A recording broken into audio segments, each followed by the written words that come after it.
Ituturo ko kung paano i-fix yung error, username or password error. Kung mag-login tayo sa Palladium Fiber sa model na to is G6245D.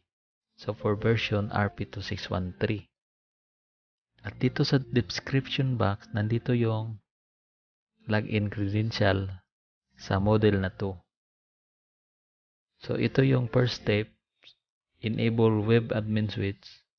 Ito yung super admin account na username at password. At ito yung para ma-access natin yung Palladium Fiber sa admin Palladium account. Ito yung administrator username and password. Enter natin yung default IP ng Palladium Fiber natin. 192.168.1.1. Hit enter.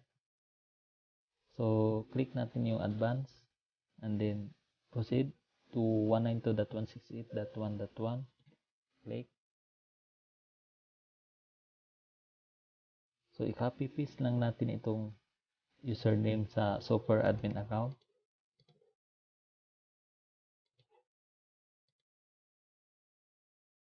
Password. Copy paste lang.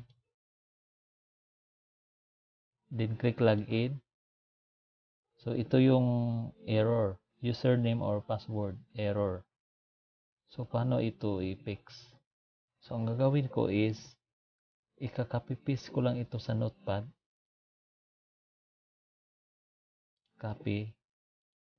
And then, open tayo ng notepad. Then, paste natin ito. And then, re-enter lang natin yung 192.168.1.1. Hit enter.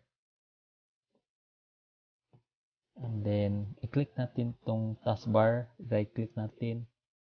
And then, show windows side by side. Then, i-drag natin dito. Then, palaki natin itong Google.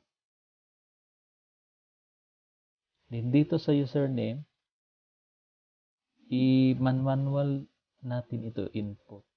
Itong username is, ito-type ito natin dito. So, F.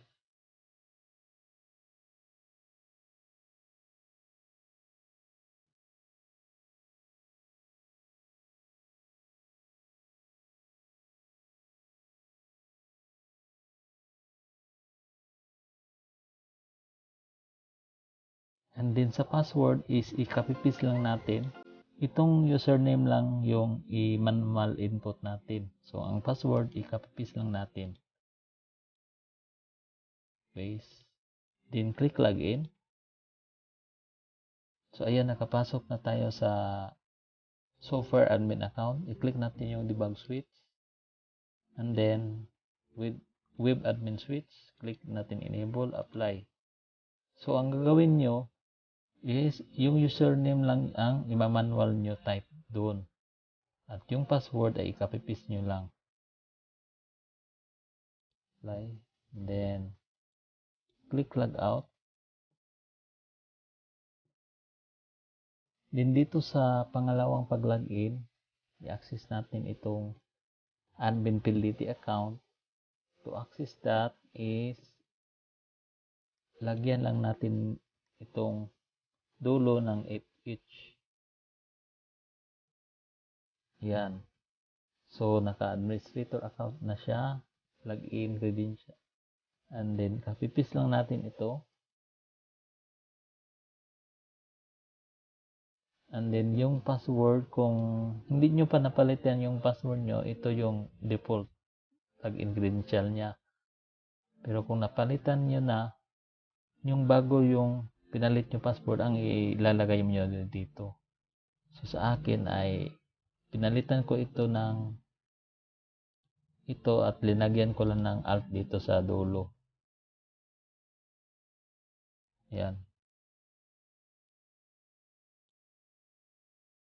Copy.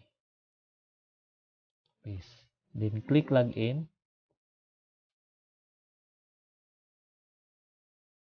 So, ayan, nakapasok na tayo sa admin PLDT account ng PLDT.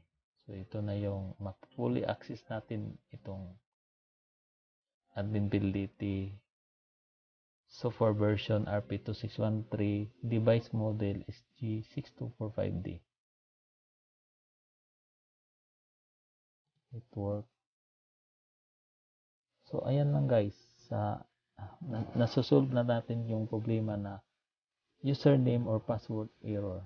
Ganito lang ang gawin nyo pag naka-experience kayo ng username or password error.